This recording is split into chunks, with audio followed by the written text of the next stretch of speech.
Hello friends, most welcome है हमारे YouTube channel रे कोचिंग सेंटर पर। तो आज हम लोग वेस्ट बंगाल बोर्ड के अंतर्गत ये ज्योग्राफी का 2026 का वीवीआई सजेशन है और आशा करते हैं कि जिस तरह से हमारा हिस्ट्री का सजेशन आप सभी ने देखा होगा उसी तरह से ये सजेशन भी आप सभी को एग्ज़ाम में अच्छे अंक लाने में बहुत ही सहायता करेगा। तो आइए उस महत्वपूर्ण सजेशन को देखते हैं। तो यहाँ पर 5 मार्क्स का ये जो कुछ महत्वपूर्ण सजेशन है, जिसमें आप देख सकते हैं पहला क्वेश्चन है कि भारत में जनसंख्या के अनुसार असमान वितरण भारत में जनसंख्या के असमान वितरण के 5 मुख्य कारणों का वर्णन कीजिए। ठीक, इसी को घुमा कर ऐसे भी क्वेश्चन कर देगा कि भारत में जनसंख्या के घनत्व को प्रभावित करने वाले 5 प्रमुख कारणों का वर्णन कीजिए। दूसरा क्वेश्चन आप देख लीजिएगा, पूर्वी भारत में लौह एवं इस्पात उद्योग की अधिकता के कारणों का वर्णन कीजिए कि क्या कारण है पूर्वी भारत यानी पश्चिम बंगाल में ये लौह इस्पात उद्योग अधिक मात्रा में पाए जाते हैं। ठीक, पश्चिम भारत में पेट्रो रसायन उद्योग के केंद्रीकरण की क्या व्याख्या कारण है, उसका व्याख्या करना है। फिर 4 नंबर देखिएगा, भारत में पश्चिमी क्षेत्र में सूती कपड़ा उद्योग के विकास के लिए जिम्मेदार कारकों का व्यापक चर्चा करना है। यहाँ पर सभी साल मेंशन किया हुआ है कि कौन सा प्रश्न किस साल में आया हुआ है। तो गन्ने कपास की खेती के लिए आवश्यक जो अनुकूल भौतिक परिस्थितियाँ हैं उसका भी वर्णन कीजिए। भारत के पूर्वी और पश्चिमी तटीय मैदानों की भौतिक विशेषताओं का अंतर ये 2022 और 2017 में भी आ चुका है। समुद्री धाराओं की उत्पत्ति को प्रभावित करने वाले कारकों का वर्णन करना है। भूमध्य सागरीय जलवायु की प्रमुख विशेषता का वर्णन करना है। और 9 नंबर देखिएगा कि वायुमंडलीय तापमान में भिन्नता के आखिर वायुमंडल में कहीं पर तापमान ज़्यादा कहीं कम पाया जाता है, उसके पीछे क्या कारण होते हैं, क्या मुख्य कारक है। पृथ्वी की सतह पर विश्व उष्णायन के प्रमुख क्या प्रभाव पड़े उसका वर्णन करना है। वर्षा कितने प्रकार का होता है, चक्रवातीय, पर्वतीय, सामान्य, किसी 2 का नाम लिखने को बोला है। फिर आगे देखिएगा, वायु अपवर्तन द्वारा निर्मित 3 प्रमुख भू आकृतियों का उपयुक्त आकृतियों का रेखा चित्रों द्वारा वर्णन, मतलब सिंपल भाषा में कहा जाए तो आपको चित्र बनाना है। और यहाँ पर नदी के अपवर्तन से बनने वाली 3 स्थलाकृतियों का सचित्र वर्णन और शुष्क क्षेत्रों में वायु और बहते जल की संयुक्त क्रिया द्वारा निर्मित स्थलाकृतियों का वर्णन करना है। तो दोस्तों, अगर अभी तक आपने हमारे इस चैनल को सब्सक्राइब नहीं किया है तो प्लीज़ चैनल को सब्सक्राइब कर लीजिएगा और बेल आइकन के बटन को प्रेस कर दीजिएगा।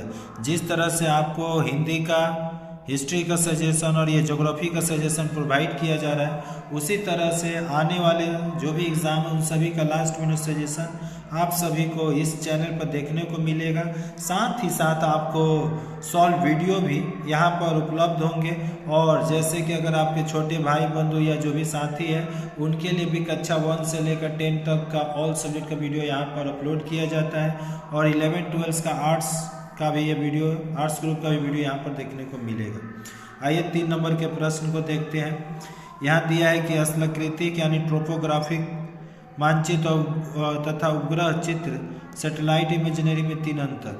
स्थलाकृतिक यानी जो ट्रोपोग्राफिक मानचित्रों के उपयोग में आने वाले विभिन्न प्रकार के स्केल का पैमाना को उल्लेख करना है। भारत में वन संरक्षण की 3 पड़ती मरुस्थलीय क्षेत्रों में वायु द्वारा प्रभावशाली रूप, मतलब मरुस्थलीय क्षेत्र में वायु कार्य जो होता है बहुत प्रभावशाली होता है। इसके पीछे क्या कारण, या उष्ण मरुस्थलीय अंचलों में वायु अपवर्तन प्रभावशाली होता है, इसका वर्णन कीजिए। दोस्तों, थोड़ा सा साउंड का दिक्कत है क्योंकि बगल में कुछ कारण है। और यहाँ 5 नंबर में अंतर लिखिए, नदी घाटी या हिमनद घाटी या सहायक नदी या उपनदी। फिर समुद्री पवन या स्थलीय पवन। फिर चक्रवात और प्रतिचुकात में अंतर है, निरपेक्ष आर्द्रता और निरपेक्ष आर्द्रता और सापेक्ष आर्द्रता। और नदी के मुहाने पर डेल्टा का निर्माण क्यों होता है ये देख लीजिए। ट्रोपोस्फियर क्षोमंडल ऊंचाई बढ़ने के साथ साथ उष्णता पर क्यों घटती है, ज्वार भाटा से क्या लाभ या हानियाँ हैं। और इसके साथ साथ यहाँ पर देखिएगा, पर्यावरण पर भोज्य पदार्थों के किन्हीं 3 प्रभाव को लिखना है। अवशेष प्रबंधन में छात्रों की क्या भूमिका है। पूर्वी और पश्चिमी घाट, पूर्वी पर्वत श्रेणी में 3 अंतर। भारत में कृषि क्षेत्र में 3 प्रमुख समस्याओं का विवेचन। भारत में नगरीकरण की 3 प्रमुख समस्याएं। उपग्रह प्रतिबिंब के 3 मुख्य कारणों का मुख्य उपयोगों का वर्णन करना है और रिमोट सेंसर या सुदूर संवेदन का महत्व का वर्णन करना है। इस वीडियो में इतना ही। अब इसके अगले वाले वीडियो में हम आपको कुछ MCQ या एक तरह से शॉर्ट टाइप का जो क्वेश्चन होता होगा वो सभी आपको वहाँ पर मुहैया कराएंगे। तो आप लोग चैनल को सब्सक्राइब कर लीजिएगा, बेल आइकन के बटन को प्रेस कर लीजिएगा और ज़्यादा से ज़्यादा इस वीडियो को अपने दोस्तों में तो ज़रूर शेयर कीजिए, जिससे कि उस भाई बंधु साथी का भी कल्याण हो सके, वो भी इस वीडियो का लाभ उठा सके।